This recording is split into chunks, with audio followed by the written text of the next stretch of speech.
And welcome into Fantasy Baseball today on Wednesday, June 12th. I am Frank Stampfl, joined by Chris Towers. Today on the show, unfortunately, we have to talk about JT Realmuto replacements. We had 2 pitching debuts. Did you know? Hitter edition. Some fun facts on the hitter side, but let's jump in. My goodness, he's a machine! He is a machine. Who is that? That call comes courtesy of Yankees TV in response to Aaron Judge hitting his 25th home run of the season on Tuesday night. And you're right. That man is a machine right now. And what's wild is, like, he was on pace for 58 homers last year. I think before today, he was on pace for like 58 homers. Yeah. And he hit 62 the year before. Like, this is just who Aaron Judge is right now. It's kind of bonkers. Yeah. Scott and I spoke about it a little bit yesterday that Judge should probably just be ranked the number 1 player as long as he's healthy, because in a season where offense is down and home runs are down, he is just such a clear outlier and very clearly the best player in fantasy right now. And it's just so crazy to think that he had such a bad first month by his standards. And here we are, he's still up to 25 home runs. And I think he's nearing a 1200 OPS or something crazy like that. But let's get into some other players of the night. Chris, you are up. Yeah, Aaron Judge could be the player of the night like 80% of the days over the last month and a half. So we'll give someone else some shine. And the person I'm giving shine to is someone we've talked a ton about in the last month as well. And that's Paul Skenes, who another just outstanding start, 8 strikeouts, 5 hits, 6 1/3, shutout innings, no walks. The ERA down to 2.43. All the ERA estimators are right there. K- walk rate is like 31% right now, which is just like not quite peak DeGrom, but it's pretty close. Like, this is Paul Skenes looks like one of the best pitchers in baseball. And I recently moved him ahead of Jared Jones, who I wrote a little deep dive on earlier this week for CBSSports.com that you can check out. He's having some issues. And the thing to keep in mind about Paul Skenes is after the first 6 starts of Jared Jones's career, we were saying he looks like a top 12 starting pitcher. And then things have kind of not fallen apart, but settled in as more like a mid-3s ERA and a K per 9 guy or K per inning guy. I can't really see Skenes struggling in that way, just because we were talking before the show, like, he just broke out a curveball today that he had thrown, like, I think he had thrown it 6 times entering this start over his first 5 starts.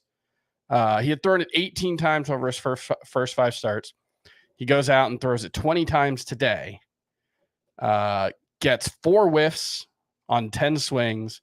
Gives up 1 hard hit ball on 4 balls in play. 81.7 mile per hour average exit velocity on that pitch. It's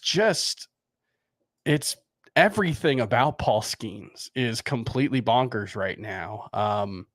Getting tons of whiffs with the fastball. The splitter has been just unbelievable. Entering today's start, 35 plate appearances had ended against his splitter. 11 of them were strikeouts. 2 of them were walks. 2 of them were hits. Jeez. And he had, I think, 3 more whiffs with that splitter today.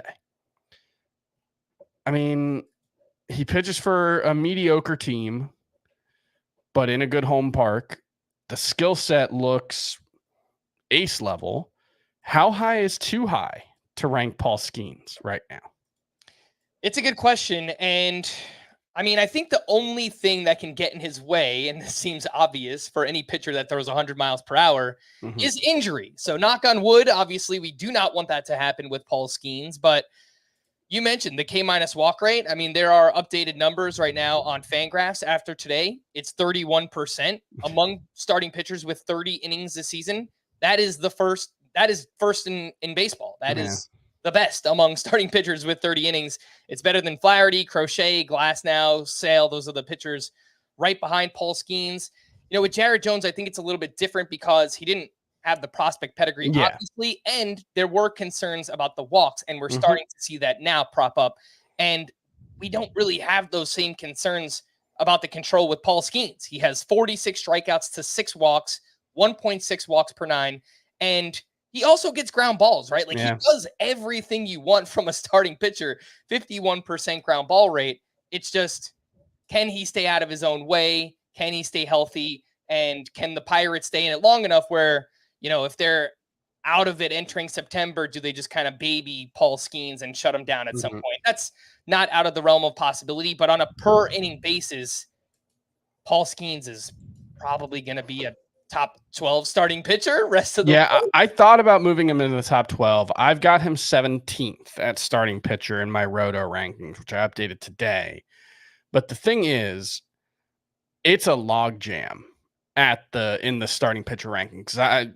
You and Scott don't keep overall rankings, but I do for the trade values chart. And Dylan Cease is my number 10 starting pitcher, and he's 34th overall. Paul Skenes is my number 17 starting pitcher. He's 44 overall. So there are 11 spots or 10 spots separating 10 and 17. So, like, I kind of just view that as Paul Skenes is an SP1. I don't actually rank him that way, but that is how I view him. And there are just, potentially more than 12 SP1s or however many you want to define that as. Imagine ranking that guy SP49 when he got called up. Who would have done that? That's crazy stuff. Look, this is the most hyped pitching prospect since Steven Strasburg, but we have seen extremely hyped pitching prospects fail. We have seen pitching prospects who were not hyped come out of nowhere and become, Spencer Strider, I believe, was never a top 100 prospect, and he was the best pitcher in baseball for 2 years. So, I think you can. It's fine to hedge your bets, but once we've seen it in action like this, I don't think there's really any reason to doubt Paul Skenes. Yeah. And last point on Skenes and just the pitching environment in general. And I brought this up maybe a month ago now at this point. I just want really talented pitchers for as long as they are on the mound, right? Like, give me the best pitchers on a per inning basis.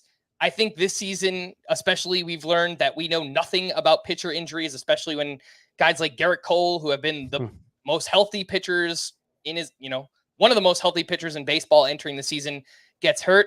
And someone like Tyler Glasnow, who's routinely hurt, I think leads baseball in innings pitched. So it's like, we know nothing, and let's just get as many of those amazing innings while we can. And right now, Paul Skenes is doing exactly that. And I think there's a difference between like Skenes and even Jared Jones and Luis Heel and like Garrett Crochet. And Garrett Crochet, who presumably have some kind of innings limitation, although we don't know specifically what that is. Skenes and Jones, they may, but those guys, I think, both threw more innings last season than Luis Heel had in like the previous 3 seasons. And I think for Garrett Crochet, it's like the previous 5 seasons combined. So I do think if Skenes and Jones stay healthy, I think they're probably going to pitch the rest of the season.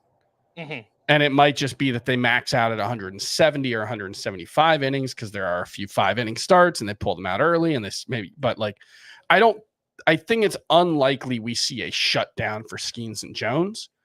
I think it is likely for Heel and Crochet. All right, let's stick with the rookie pitchers, and my, oh my goodness gracious, player of the night didn't actually make me say that, but I feel like we should talk about him early on. Drew Thorpe had a pretty successful debut at the Seattle Mariners. Really good matchup, and he was solid. 5 innings, 2 runs. One of those was earned. 4 strikeouts to 2 walks. He had 11 whiffs on 98 pitches, 7 of those coming on the changeup, which was as advertised. It was a really, really good pitch for Drew Thorpe in this one. If you look at the pitch mix, he led with the changeup. He used it 39% of the time. 29% fastball, which only averaged 91.3 miles per hour, 13% slider, 13% cutter, and 6% curve. I actually thought the cutter looked pretty good too. I basically watched every pitch of this start. I think the nerves were there, pinpoint control in the first inning. Then he got a little bit erratic, the next couple innings after that, and threw 62% of his pitches for strikes, which typically for a guy with what we expect to be really good control like Drew Thorpe, that number is going to be higher than 62%. So I'll give you an opportunity to talk about him, Chris. You weren't on the other day when we had all these prospect promotions, but I know that you have expressed some skepticism on Drew Thorpe in the past. Yeah, and look, I want to try to frame it correctly, because there is a difference, I think, between you look at Drew Thorpe's minor league numbers and you look at his prospect ranking, and he's a top 60 consensus prospect or top 75, and he struck out 33% of batters last season and was one of the best pitchers in the minors. And you look at all that and you might think, oh, this guy's a star. But I think the high prospect ranking is more like you compare him to, I'll pull Andrew Painter as a guy to compare him to, who just has monster ace upside and is also coming back from Tommy John surgery currently, or recovering from Tommy John surgery currently, hasn't really pitched at the high minors all that much. And so then you compare him to Drew Thorpe, who everybody thinks this guy is going to be a major league starter. There are no real injury concerns. There are no he's got a violent delivery and he might have to switch the bullpen. Everybody thinks he's going to be a starter. It's just, how do you value a highly likely SP3 or 4 versus a guy who might be one of the best pitchers in baseball? I don't think Drew Thorpe has that kind of upside. I'm not going to say it's impossible, because guys like Zach Gallen have somewhat similar profiles, don't throw super hard, don't have unbelievable stuff, but just pitch really well. And Drew Thorpe could be that kind of guy. But I think what I expected coming in is what we saw today, which was changeup is unbelievable. You might see some stuff, plus metrics, pitching models that say the changeup wasn't great. Changeups befuddle those models just like they do hitters. And so you got to take them with a grain of salt. It's a plus pitch. I think everything else maxes out at average right now. And it's just, that's a tough profile to make work. I was, kind of crowdsourcing for other guys who had an elite changeup and just kind of mediocre, average fastball, average breaking balls. And it's a lot of Jeremy Hellickson's, and Alex Cobb was a splitter. There are some success stories. Gavin Stone is currently pitching well with that approach, although, I think we're all pretty skeptical of him keeping it up. But it's just to say that I think Drew Thorpe will be pretty good. I think it's unlikely that he's a huge difference maker for fantasy. I think it's more in a the good Merrill Kelly, Miles Michaelis type outcomes. Yeah, and I could see that too. It's a very fine line to walk, and if Drew Thorpe is going to succeed, he needs to have that pinpoint command, control, not walk anybody, because again, I do think there are going to be starts where he gives up hard contact.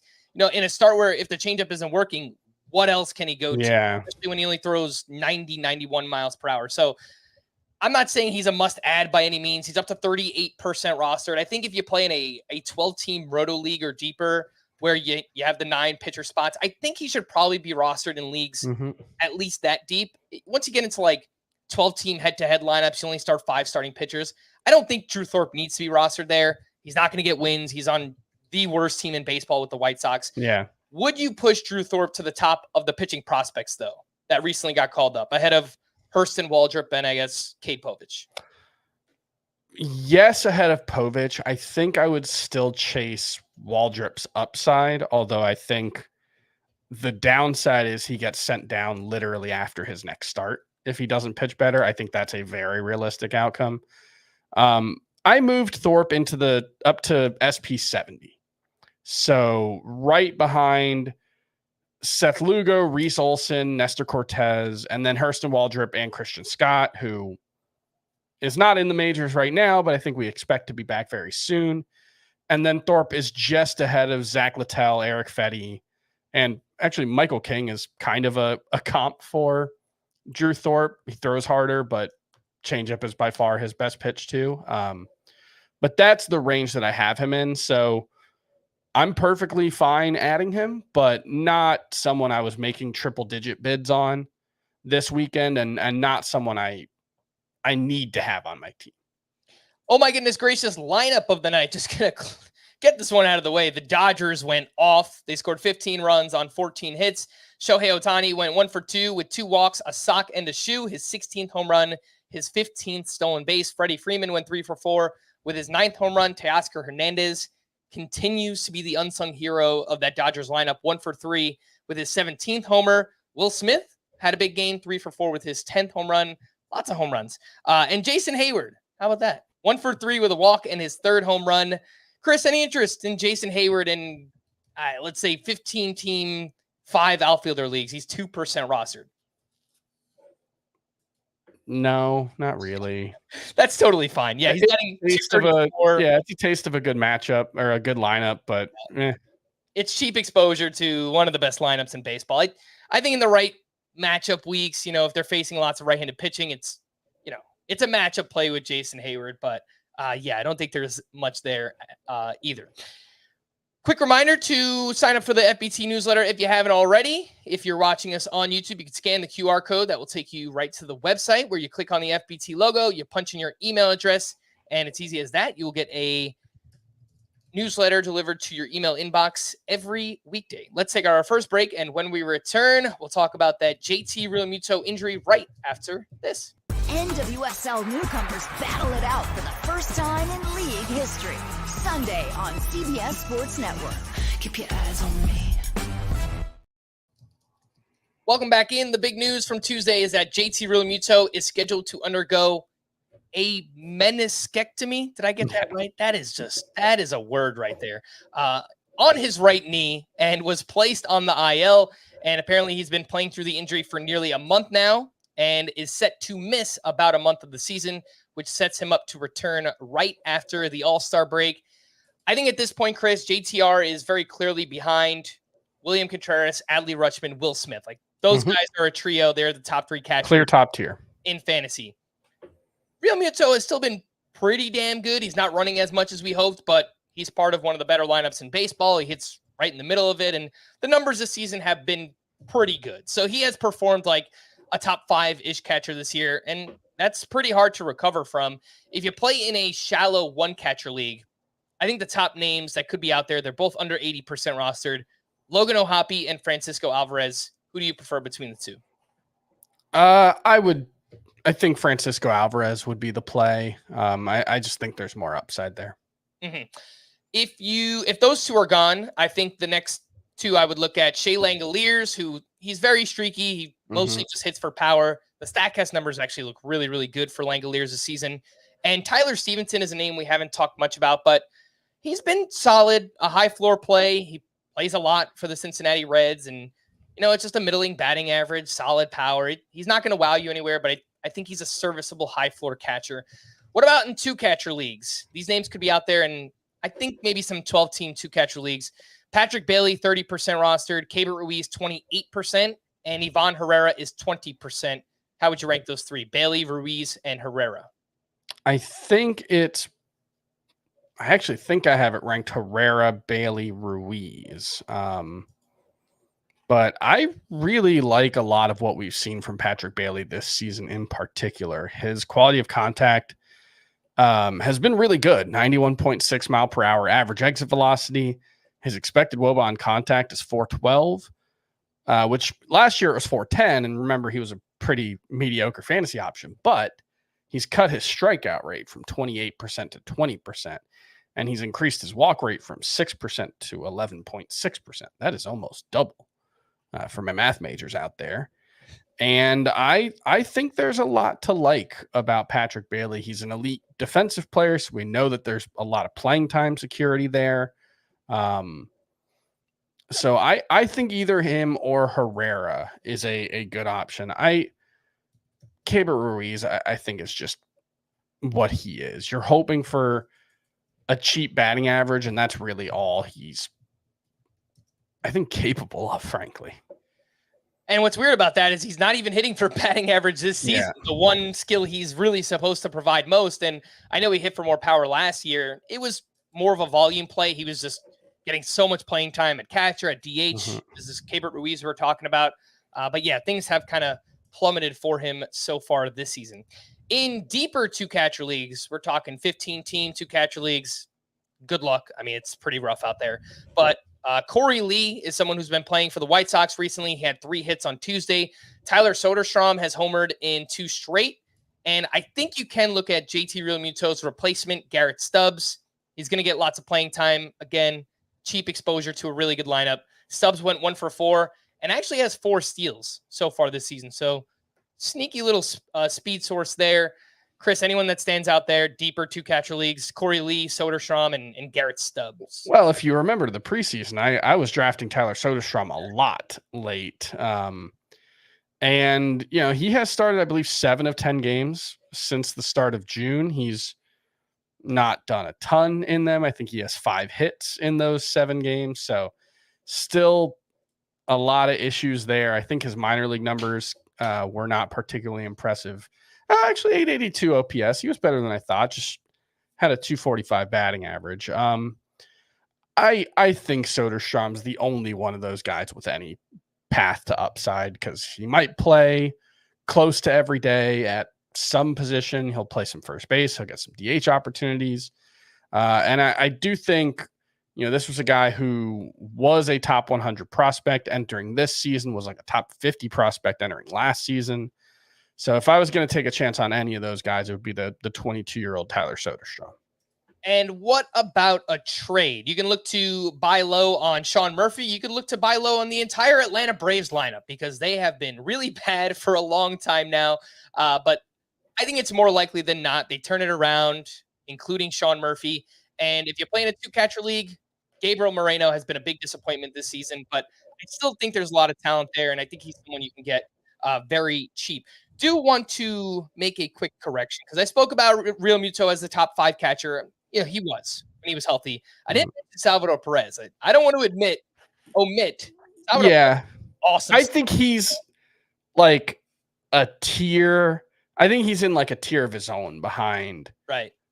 Will Smith, William Contreras, and why am I blanking on the other catchers? Adley Rutschman. I think he's maybe a half tier if you want to put it that way, but there's a little bit of a gap between him and then there's about a mile in the parlance of Moneyball between him and the rest of the position. Yep. All right, let's get into the rest of the news and notes. Corey Seager remained out Tuesday with that left hamstring strain. He's now missed 4 straight games. Brian Wu was scratched from his start Tuesday and awaits MRI results on his right arm. He missed the first 6 weeks with elbow inflammation, and he's dealt with some arm soreness off and on, like in between starts. Mm-hmm. Obviously does not sound good. I don't know where this is going to go, but I don't want to expect the worst, but that's kind of just the way that my mind works. Hopefully I'm wrong on Brian Wu.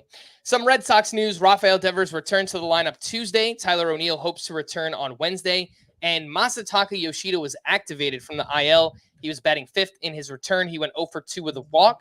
He's 55% rostered.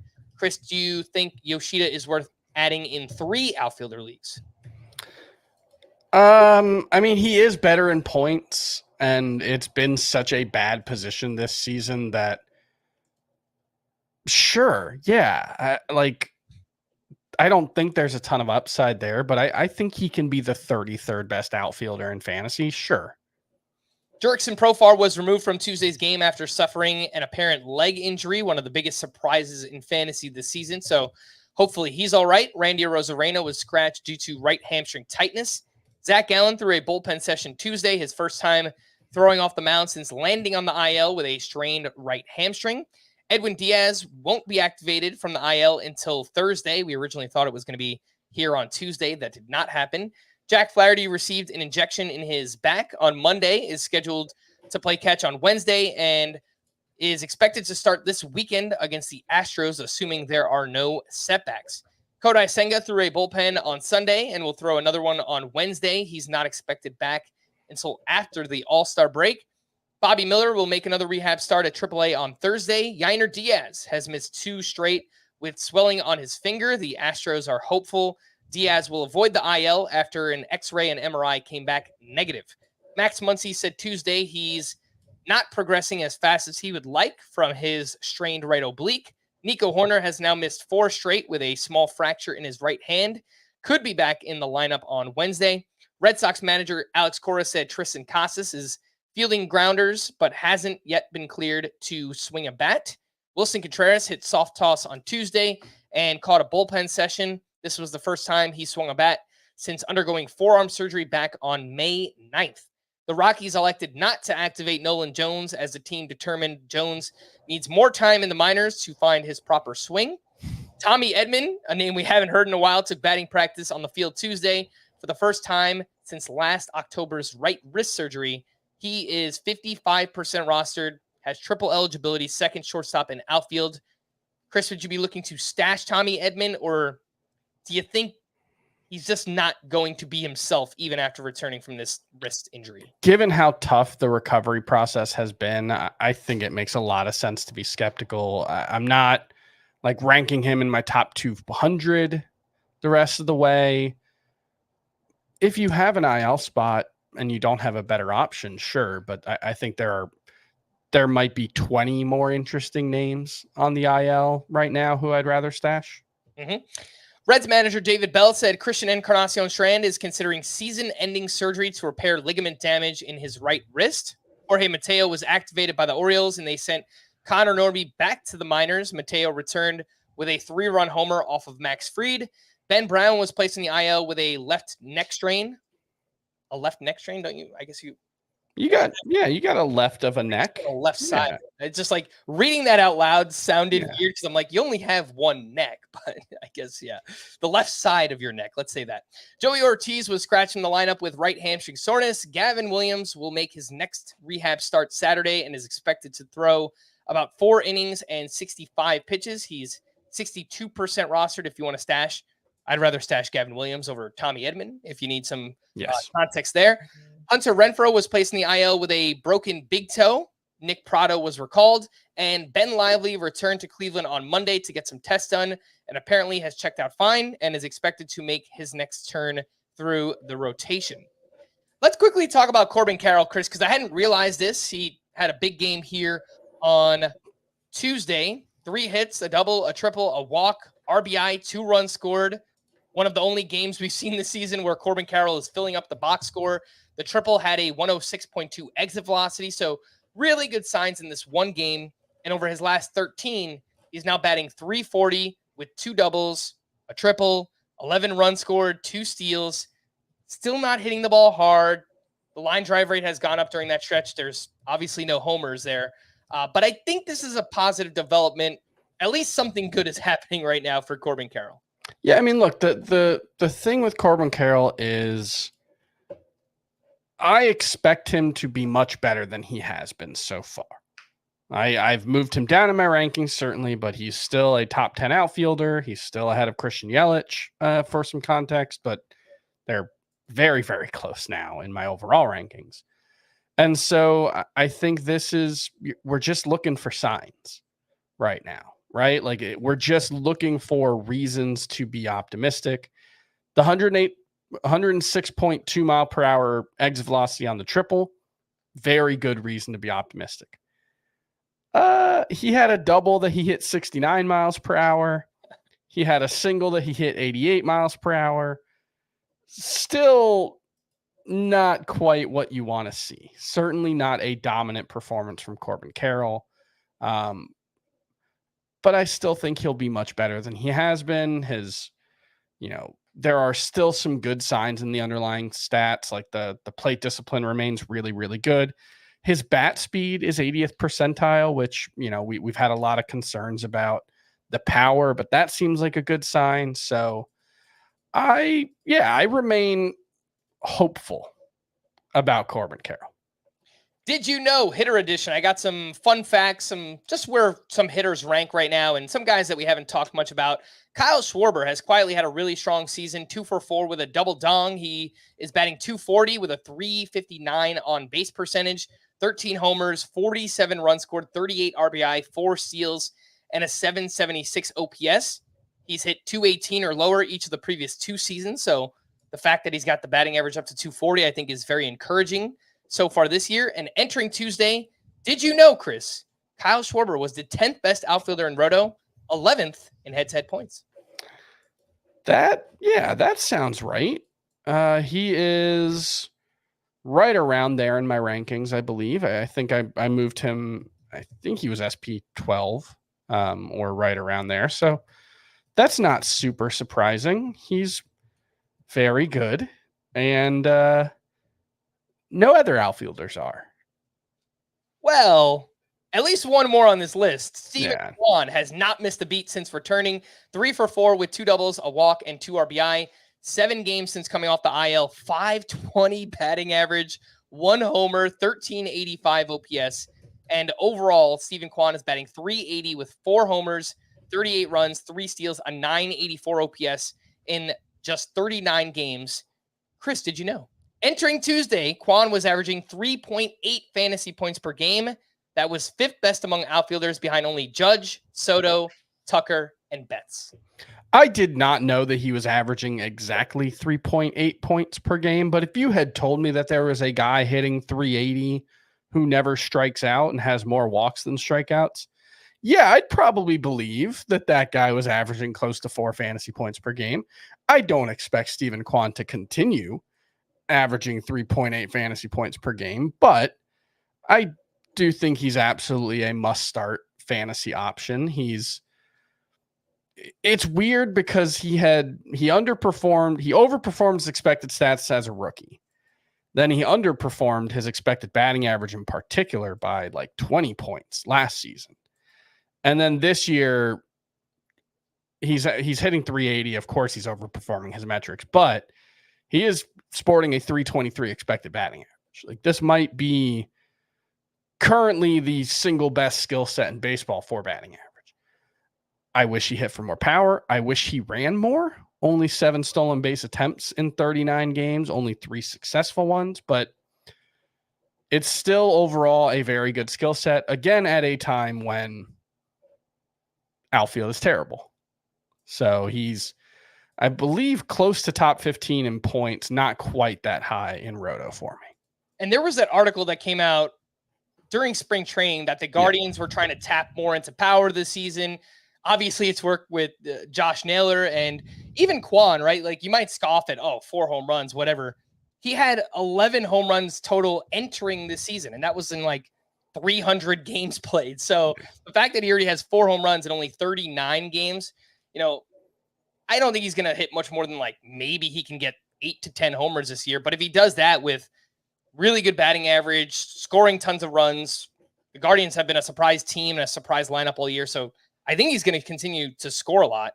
And especially like his skill set for a points league, he absolutely is awesome in that format. And I think really good in a Roto or a categories league. Yeah, he's 15 in points, 24 in Roto for me. Yeah, I think that makes sense. Ezequiel Tovar has been really good, and he's not someone we've talked much about. 1 for 4 with a 3-run homer. It was his 11th, and last 4 games, he has 7 hits, 3 homers, 7 RBI. Overall, batting .292, 11 homers, 4 steals, and 814 OPS. The plate discipline is still really, really bad. He chases so many pitches. He whiffs. It's a 20% swinging strike rate for Tovar. But, Chris, did you know? Entering Tuesday, he was the 10th best shortstop in Roto, 53rd overall, and the 13th best shortstop in head-to-head points. Do you get points for defense now? No, look, he's hitting .292, and he's got 11 homers and 4 stolen bases. Like that all sounds like a guy who could be a top 12 shortstop. Do we expect that to continue, though? I know Coors Field has a heavy effect on helping players outperform their expected stats, but when you look under the hood, there's not much different for Ezequiel Tovar from last season. Or I guess it's more accurate to say that there is some stuff that's different. I'm not sure it's better for Ezequiel Tovar. He's striking out a little bit more. He's walking a little bit less, although both are right around where they were last season. His plate discipline, it's legitimately disastrous. He is sub 15th percentile in chase rate, whiff rate, strikeout rate, and walk rate.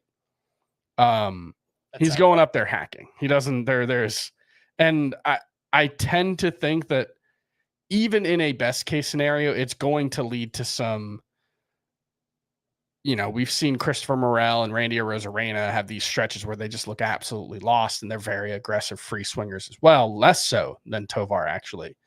And so I think there are going to be adjustments made that change that limit Tovar's effectiveness. But that being said, he is pulling the ball more.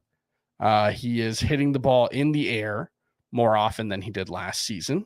Quality of contact metrics don't necessarily say that there's a breakout happening here, but maybe they're missing something because they don't necessarily take into account spray angle, and he's pulling the ball more, and that can help. I'm skeptical. I think he's more in like the 20 range at shortstop in my rankings, but ride him while he's hot for sure, and certainly at home. Mm-hmm.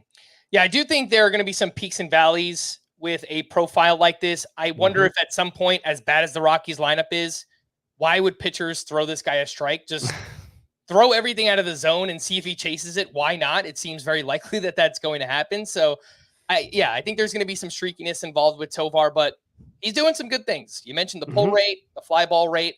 So I think there's a chance we can get a 20 to 25 homer, 10 to 15 steal season with a good batting average. And he's a really valuable player. It's not an elite player, but it's a valuable player for fantasy.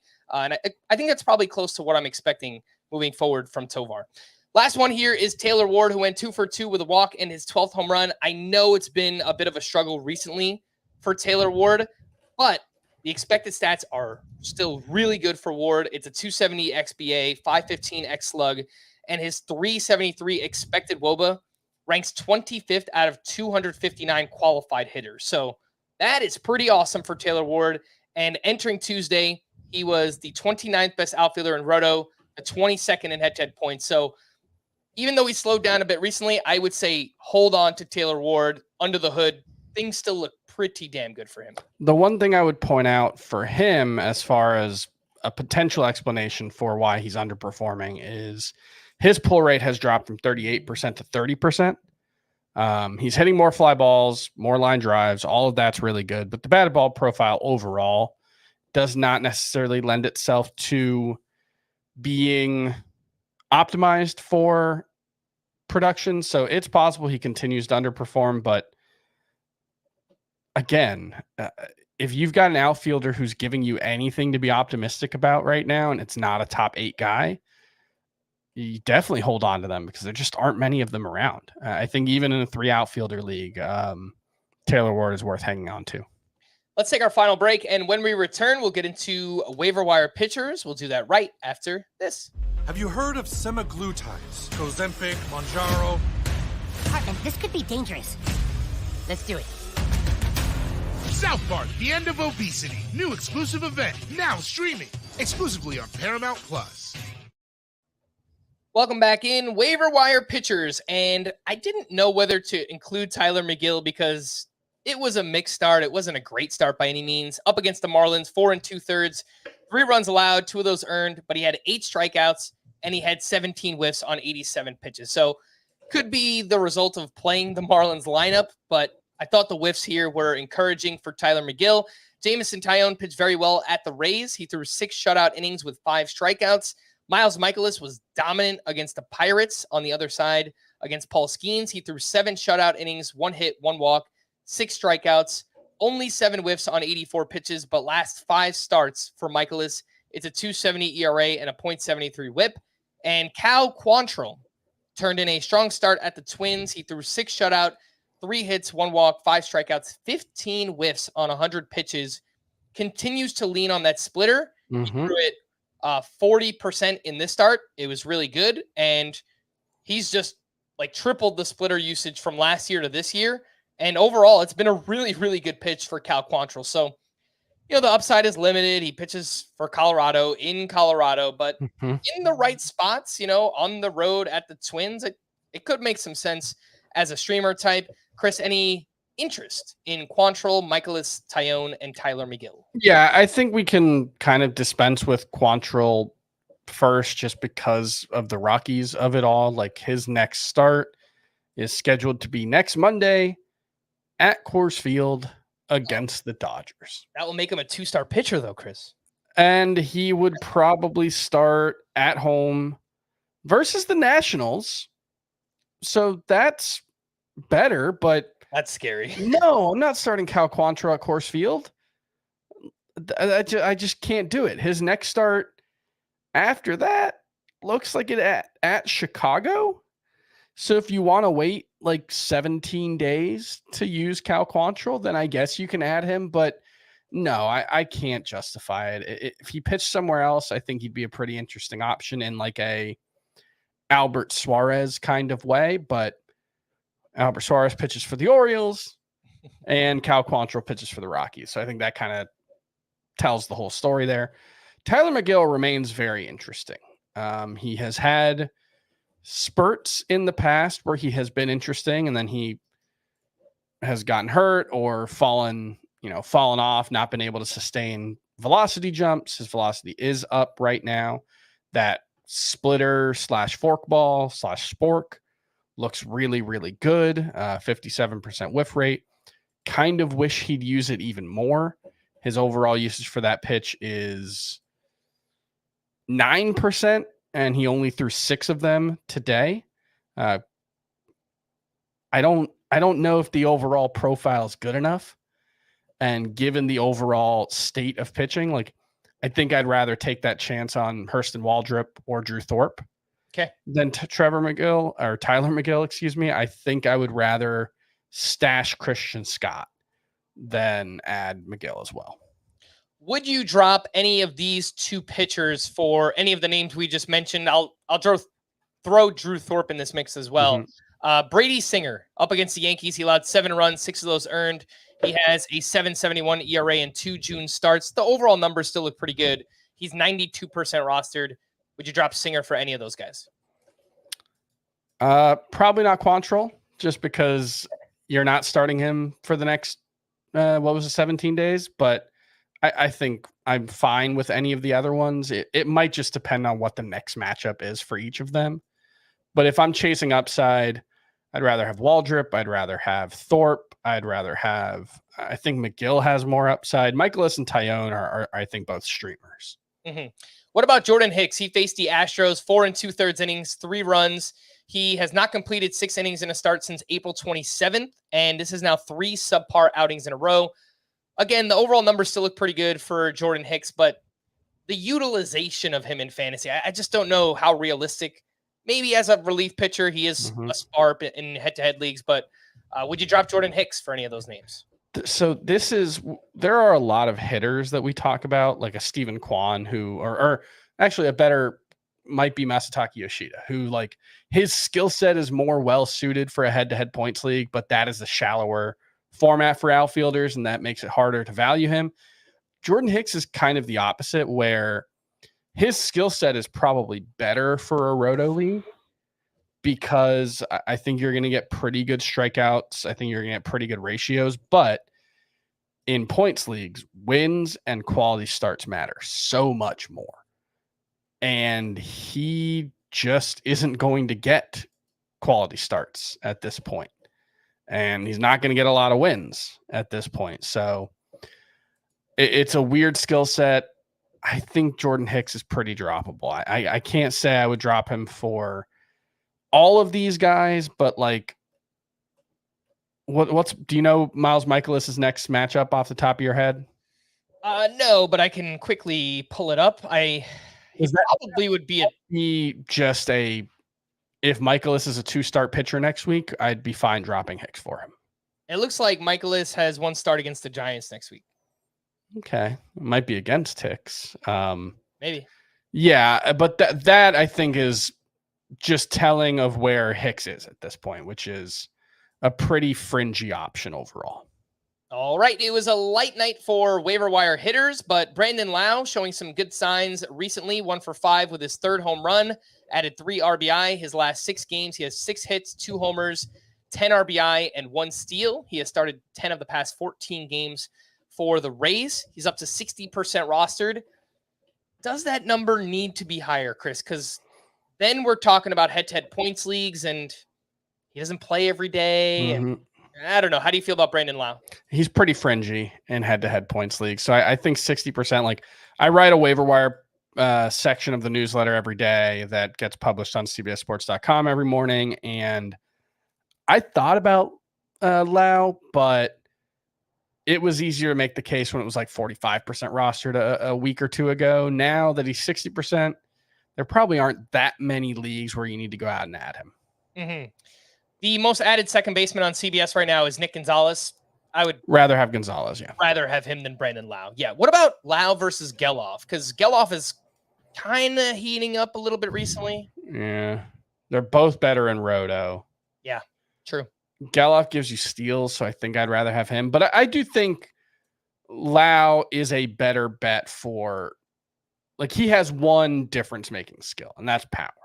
And I think that is a better bet than what Geloff does. It's just there might be a little more all-around upside for Geloff. So it might just depend on what your team needs. If you need a little bit of speed, Geloff's probably the better bet.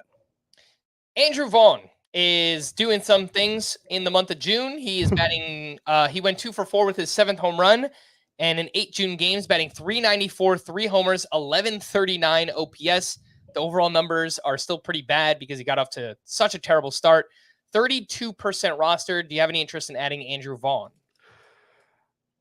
At 32%, yeah, because that means that there are some deeper categories leagues where he's available and you could use him as a corner infielder, potentially a utility bat. So yeah, there are frankly not all that much in the underlying numbers to get excited about with Andrew Vaughn. He hits the ball hard, but not incredibly hard. And there's just, his swing has been kind of broken this season. He has a career high 11.1% pop-up rate.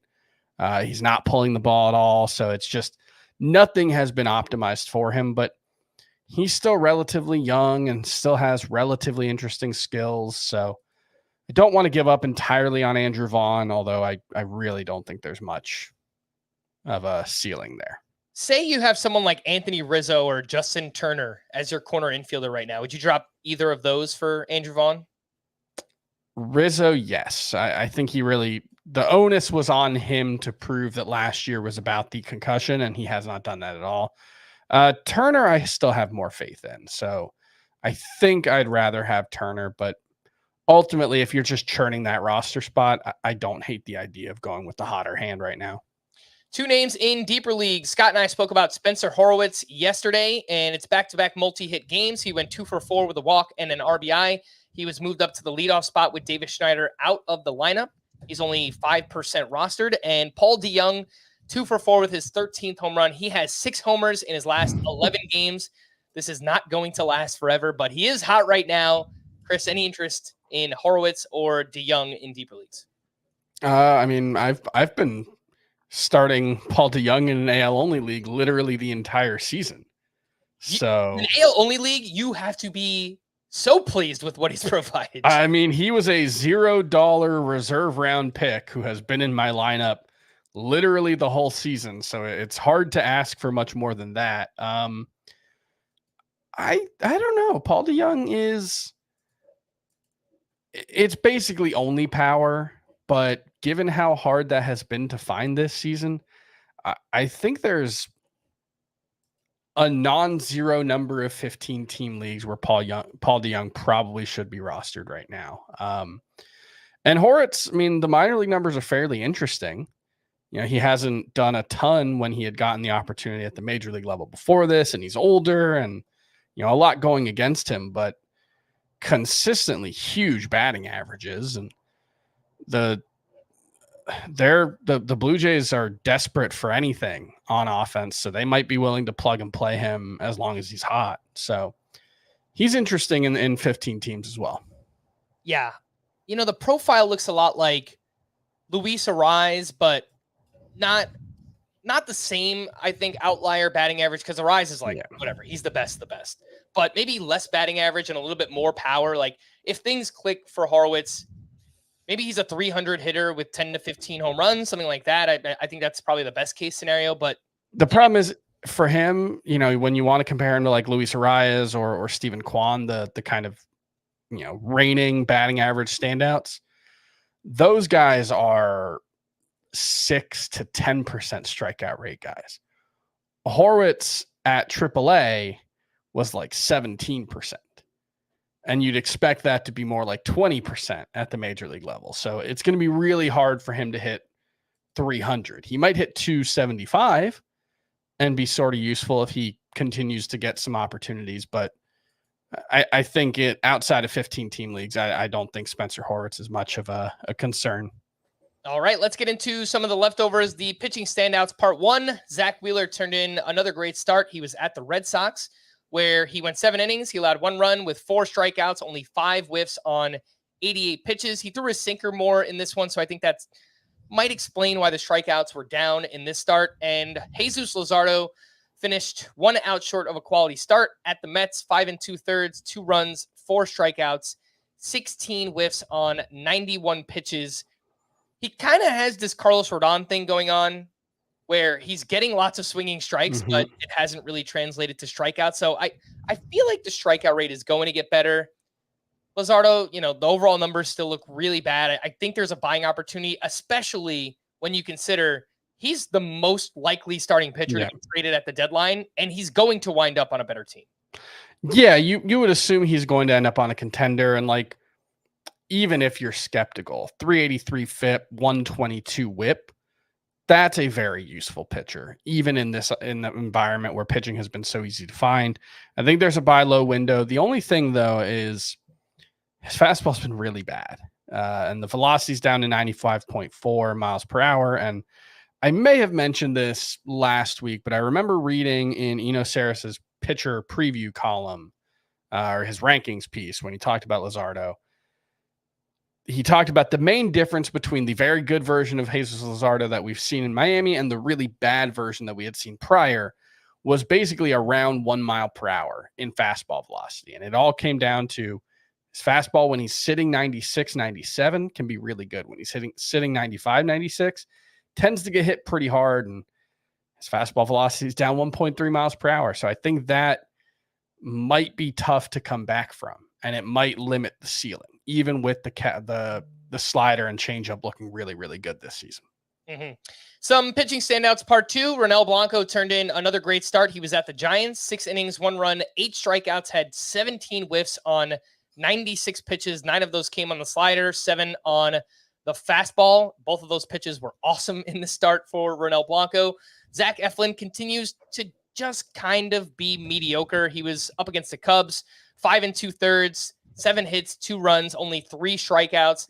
And Cutter Crawford turned in a quality start against not against the Red Sox. He pitches for the Red Sox. He was facing who are they facing? Oh, the Phillies. He was facing the Phillies, 6 innings, 4 runs, 2 of those were earned. He had 8 strikeouts, 13 whiffs on 88 pitches.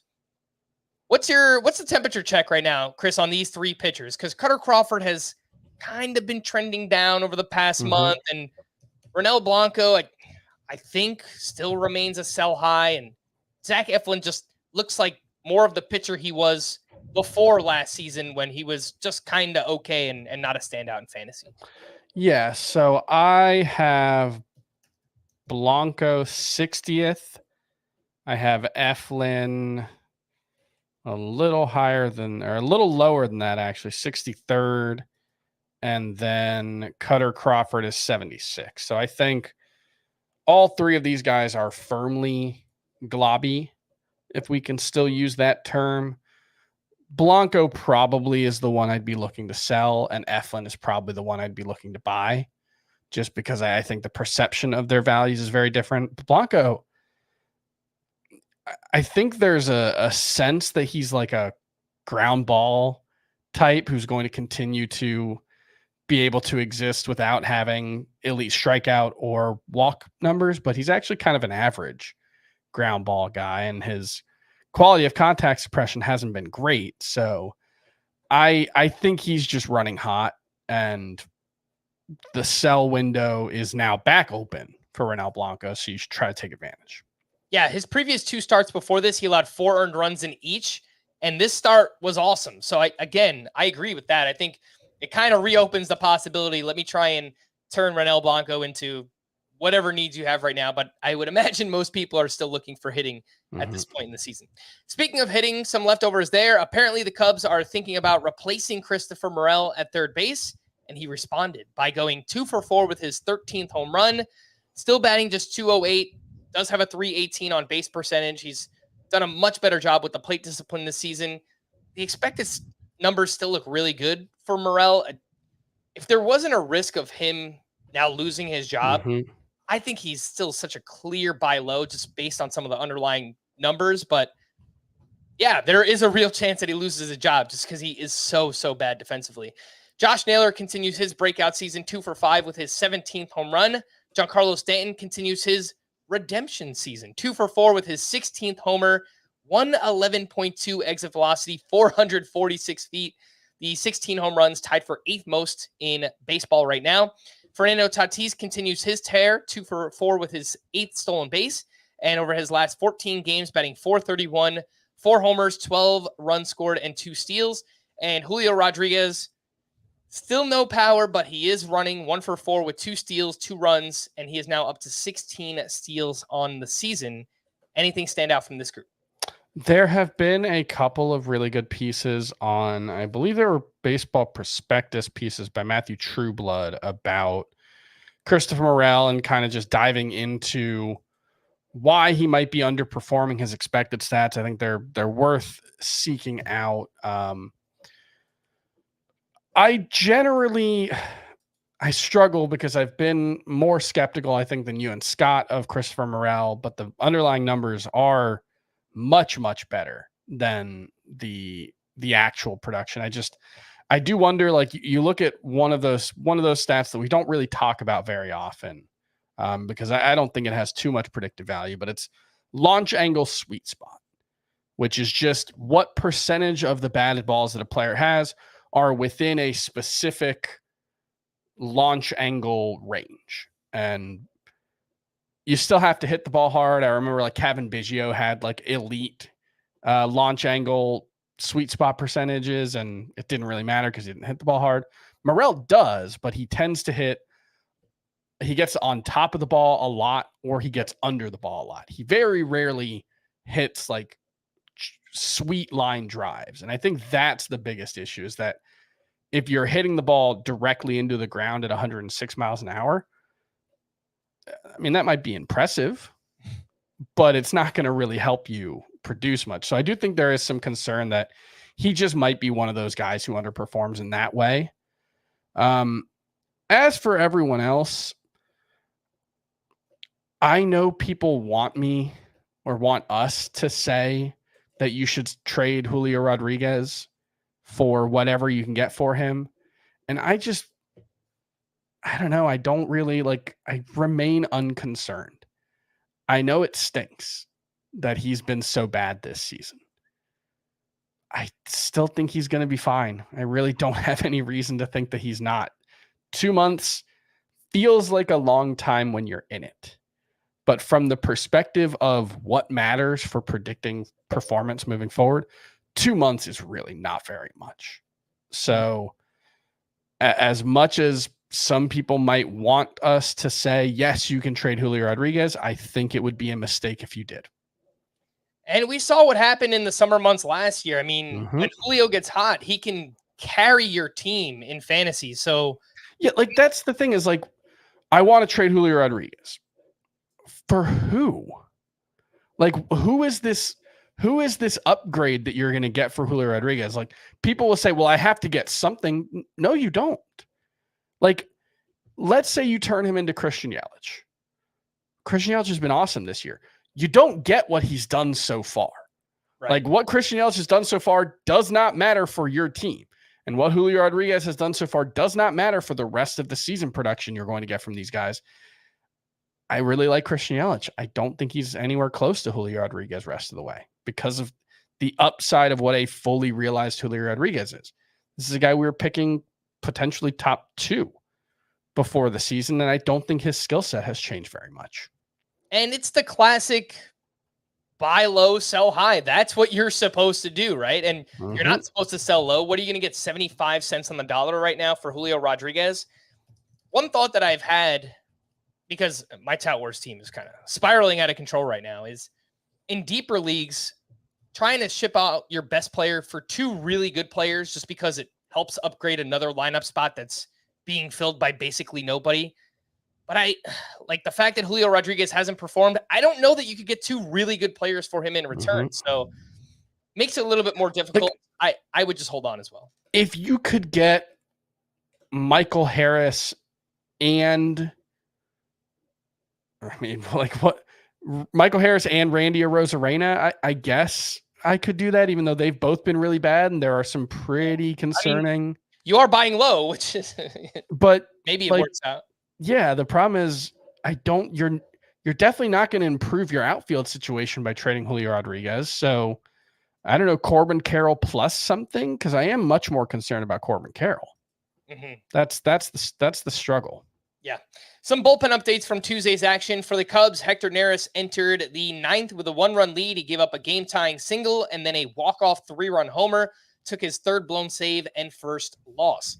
For the Guardians, Emmanuel Clase got the 9th with a 3-run lead. He gave up 1 run, but picked up his 20th save. For the Phillies, Jose Alvarado got the 9th with a 3-run lead. He gave up a hit, but picked up his 12th save. For the Marlins, Tanner Scott entered in the 8th.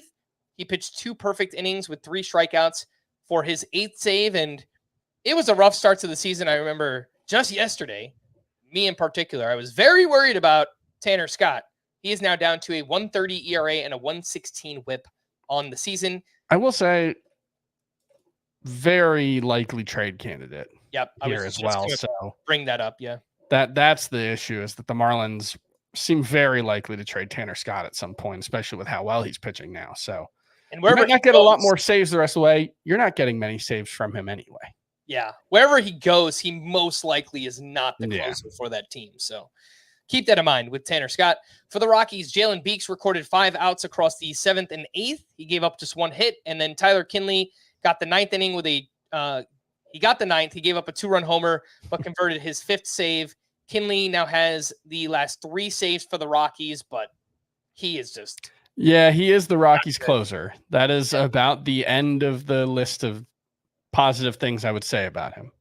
Look, deeper leagues, you're desperate for saves. I get it. You could add him in 15-teamers, stuff like that. But anything shallower, I would say no go on Tyler Kinley.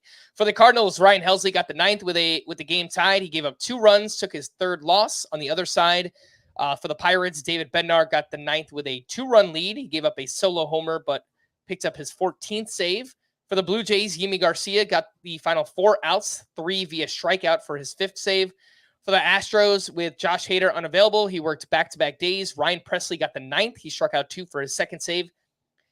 I was thinking, if I don't have Josh Hader anywhere, this is so frustrating because his save count is so low this season. One of the only days the Astros have a save opportunity, and he's unavailable because he worked back-to-back days. It's just so frustrating. Yeah, it's frustrating, but I don't know I don't think there's anything you can do about it. No, it's just like he's an elite pitcher. Saves are just weird, man.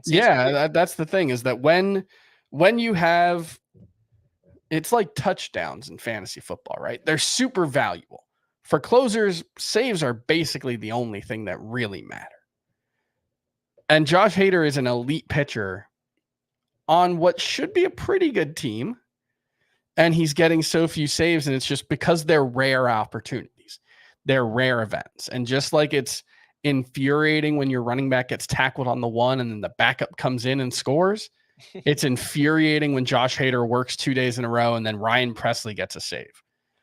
But I think he'll be among the top 10 in saves the rest of the way, just because I think he's one of the best relievers in baseball.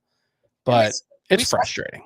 We saw this happen with Ryan Presley and the Astros just a couple of years ago when they were one of the best teams in baseball. He only had something like 25 saves. It was just a weird year. And there has been some, like, I haven't dug too deep, but have you seen like some of the discussion about like Josh Hader's free agency, like negotiations, and like he's apparently drawn some pretty stark lines about his usage and how often he's going to be used and whether he's going to go multiple innings and time to eat. Yeah. Everybody's very excited. And he's actually thrown more multi-inning outings this season than he has in years. But I don't think he's worked 3 days in a row at any point this season. That's probably just never going to be a part of his role. So maybe you you ding him a little bit for save upside, but I don't think there's anything actionable there. And for the Mariners, Andres Munoz is still dealing with that back injury. It was Ryan Stanek who got the 9th with a 1-run lead. He's only 10% rostered. And like I said yesterday, if you have Munoz on your fantasy team in a categories league, I would try to pick up Ryan Stanek just to have both of them a bit of a handcuff situation there in the Mariners bullpen. To stream or not to stream on Wednesday, and I like Jake Irvin at Tigers. I think Reese Olson against the Nationals is fine. And then one of Braxton Garrett or David Peterson, they're facing each other. Yeah, I mean, you would hope one of them gets a win. I would prefer Braxton Garrett, even though Peterson has the better matchup. Garrett's just a better pitcher. But yeah, I think they're both a distant third behind Jake Irvin and Reese Olson. And then on Thursday, I think, Taj Bradley is tough because he can have a great start and get blown up, man. I brought this up the other day, Chris. He has his strikeout numbers are awesome. The whiff rates and all that. He has a 17% barrel rate against. That is unheard of. Like the elite hitters in baseball have a 17% barrel rate. So it's scary. You know, like the meme that's like 3 dragons and like 2 of them are scary and one of them's like, he's like a dumb guy. Taj Bradley is like his stuff is the 2 like mean, angry, scary dragons, and his command is like the dumb, goofy dragon. Like there might not be a pitcher with a bigger gulf between those 2 qualities. And I think it's just until he shows some consistency, it's going to be really hard to trust him. But there's nobody else on the slate who has anywhere close to his single start upside, let alone rest of season upside. I'd much rather roster him than any of these guys. It's just, can I trust him? Yeah. Depends how good you feel about the rest of your team's ratios, I guess. Yeah, I don't love Thursday, but if I had to choose 3, I would say Taj Bradley against the Cubs, Lance Lynn against the Pirates, and Cole Irvin. Yeah, Cole Irvin against the Atlanta Braves. I mean, their lineup is terrible right now, so I don't know. Maybe they'll turn it on that start, but so far they haven't. We're going to wrap there. For Chris, I am Frank. Thanks as always for tuning in to Fantasy Baseball today. Please make sure to follow and leave a 5-star rating on Apple or Spotify, and we will be back again tomorrow. Bye-bye.